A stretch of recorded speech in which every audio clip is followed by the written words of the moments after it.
जातीय संकीर्णता को दूर करने के लिए सदगुरु कबीर ने कहा, वैज्ञानिक चिंतन दिया जब यहां संघर्ष चल रहा था, और वेद को पढ़िए, वैदिक साहित्य को, तो कहीं जातीय संकीर्णता नहीं है। पहले कहा कि वेद ने कहा कि संग छध्वम संग बदध्वम, एक साथ चलो, लेकिन जातीय संकीर्णता इतनी तेजी से फैल गई कि एक दूसरे को नीच की दृष्टि से देखना, घृणा की दृष्टि से, किसी को मंदिर में प्रवेश करने से मंदिर अशुद्ध हो जाता है, ये ज्ञान सही है। एक व्यक्ति मंदिर में प्रवेश कर गया, पासवान जी या भंगी या मोची, तो मंदिर अशुद्ध हो जाएगा, ये ज्ञान सही है, ये समीचीन ज्ञान है। आदमी अछूत कैसे हो, ये अछूत का कबीर साहब ने वैज्ञानिक चिंतन दिया, कोई अछूत नहीं है, उदाहरण दिया।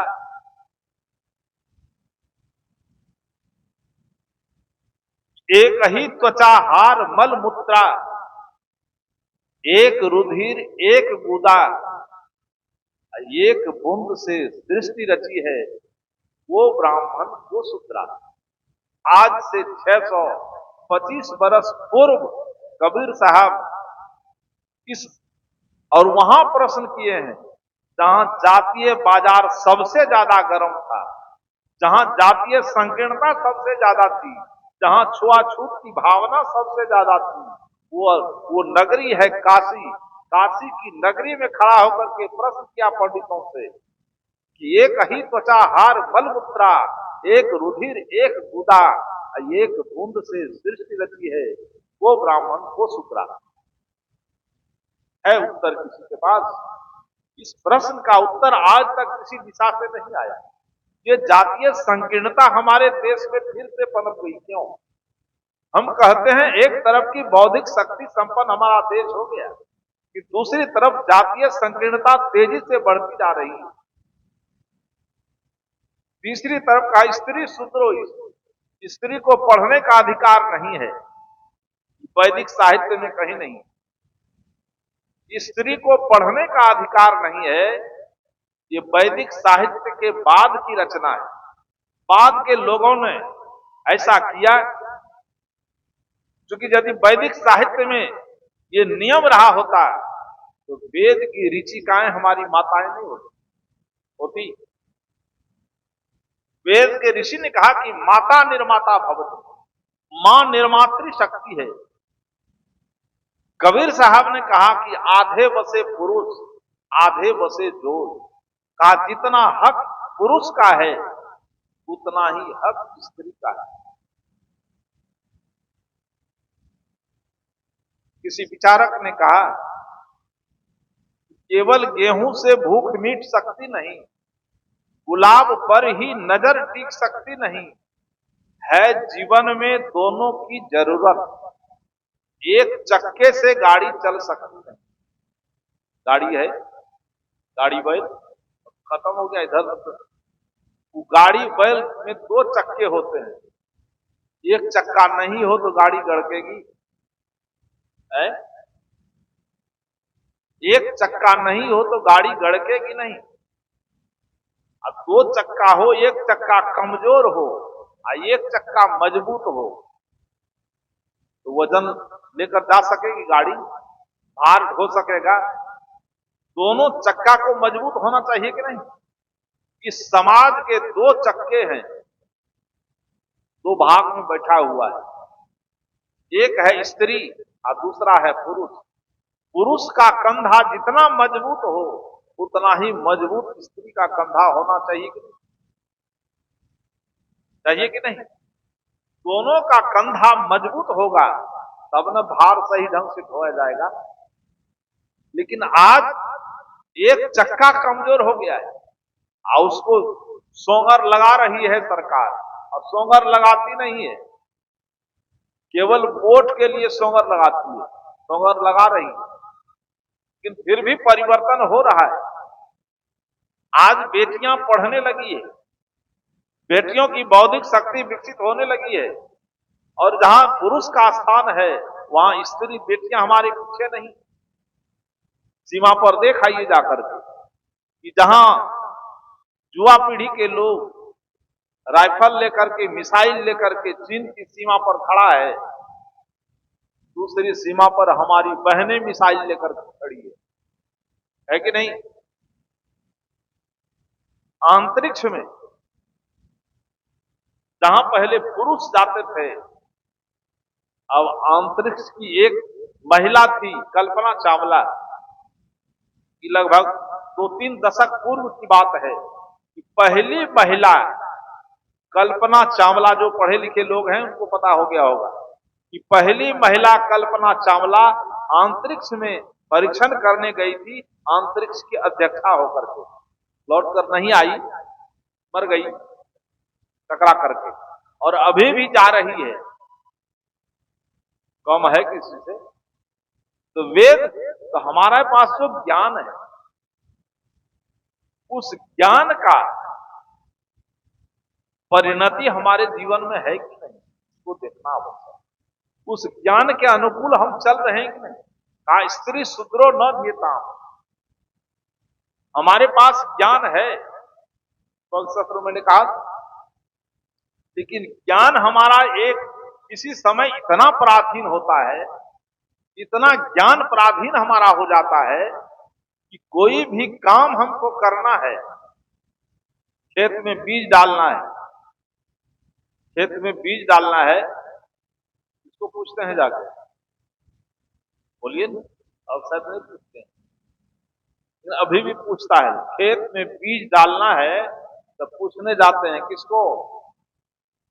एक वर्ग है, जिस वर्ग ने समाज को बांट करके रखा है, उस वर्ग के पास, पंडित के पास कि पंडित जी खेत में बीज डालना है, मुहूर्त बढ़िया है कि नहीं? जाते हैं कि नहीं? बीज हमारे पास है, खेत हमारे पास है, ट्रैक्टर हमारे पास है, खेत को हम जोते हैं, हम कोड़े हैं, बीज हमको डालना है, 3 गुनाते हैं पंडित जी से, हमारा ज्ञान सुधरना हो गया कि नहीं? ज्ञान है ना सुधरना में, इतना, और पढ़ा लिखा आदमी पढ़ लिख करके हमारा ज्ञान सुधरना में है, वहां हमारा ज्ञान समाप्त हो जाता है।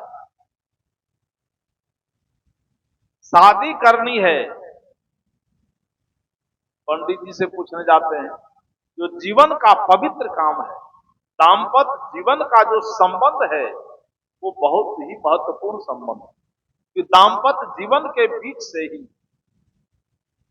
वैज्ञानिक आता है, दाम्पत्य जीवन के बीच से ही समाजवादी नेता आता है, दाम्पत्य जीवन के बीच से ही साधु संत आते हैं। ये आकाश में फरता है, फलता है आकाश में, वो दाम्पत्य जीवन के बीच से ही आता है। वो दाम्पत्य जीवन पवित्र जीवन है, और उस पवित्र जीवन की स्थापना करनी है, अपना समय है पंडित, ज्ञान सुधरना में है कि नहीं? जातीय संगठन, जात हम पूछते क्यों है? मानव मात्र एक जातीय है। कबीर साहब ने कहा, हिंदू मुसलमान की बात चल रही थी, दौड़ कर गए कबीर साहब हॉस्पिटल, हॉस्पिटल में 3 को ले गया, हिंदू को, मुसलमान को, यहूदी को, ईसाई को, और तीनों को कहा डॉक्टर साहब से कि थोड़ा थोड़ा मांस निकाल दो, थोड़ा थोड़ा मांस तीनों से निकाल लिया, हिंदू, मुस्लिम, ईसाई से, कहा मांस को टुकड़ा टुकड़ा कर दो, मांस का टुकड़ा टुकड़ा करके मिला दिया, तब मिला करके सामने रख दिया, तब हिंदू से कहा कि निकालो इसमें, हिंदू वाला कौन है, टुकड़ा निकाल के बाहर करो, संभव है? ईसाई को कहा तुम अपना वाला हिस्सा पहचानो, यहूदी से कहा तुम अपना पहचानो, कहा कबीर बाबा ये तो नहीं हो सकता है, कहा लोग जात मानता है सो, कहा तुम कागज की बात करते हो, कागज में लिखा है तय कहता कागज की लेखी, अब मैं कहता निज आंखन देखी। तुम कागज की बात करते हो, मैं अनुभव की बात करता हूं। सत्य कौन होगा? सत्य कौन होगा? अनुभव। ये जातीय संकीर्णता क्यों है? जातीय संघर्ष क्यों है? नासमझी है कि नहीं? इस नासमझी के चलते हम आपस में लड़ रहे हैं। इस नासमझी के चलते कोई अहंकार की चोटी पर नाच रहा है और कोई घृणा की खाई में। भाई क्यों? कोई अधम क्यों है?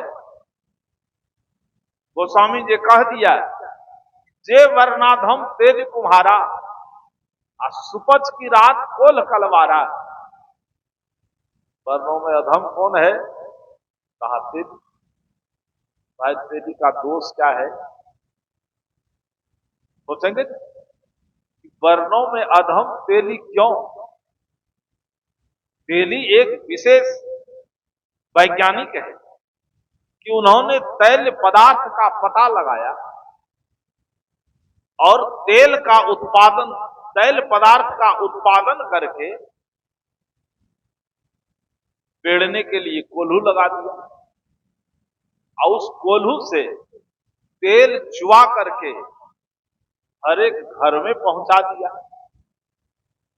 तो तेल जो घर में पहुंचा दिया तो पकवान बना, खाने में कितना स्वादिष्ट लगता है कि नहीं? पूड़ी बना, खबौनी बना, पुआ बना, मालपुआ बना, खाने में कितना स्वादिष्ट लगता है।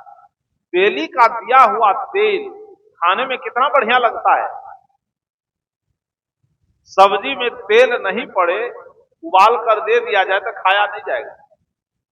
बिना तेली के सहयोग से एक दिन भी हमारा चूल्हा नहीं चल सकता है। तो भीतर तेल, जब घर से बाहर निकलते हैं तब करे छो बोलो ना। भीतर तेल, शरीर में खुरदरापन लग रहा है, शरीर पर तेल, कपाड़ में तेल, चेहरा के बनावे ले, चेहरा बना करके चलना। तो शरीर बाहर तेल, भीतर तेल, तैयो तेली धकेल क्यों? तेली के बिना हमारी जीवन यात्रा नहीं हो सकती है। तो तेली को देख करके हमारा यात्रा कैसे बिगड़ गया? पाप है कि नहीं? ये सबसे बड़ा पाप है, घृणा करना। पासवान अधम क्यों? कहता है लोग कि जहां पासवान हो, जिस जमीन पर बैठा है उस जमीन का जो 1.25 हाथ धरती है वो छूट गया। काहे भाई? पासवान से 1.25 हाथ धरती क्यों छूट गया? अज्ञानता है कि नहीं? ये पाप है कि नहीं? ये पाप हम करते, ये ज्ञान सही है। वेद ने क्या कहा कि संग छत्वम, एक साथ चलो। कबीर साहब ने कहा कोई उत्तम नहीं है और कोई अधम नहीं। सड़क के किनारे एक बच्चा जन्म ले लिया है और उसको फेंक दिया है, किसी को पता नहीं है।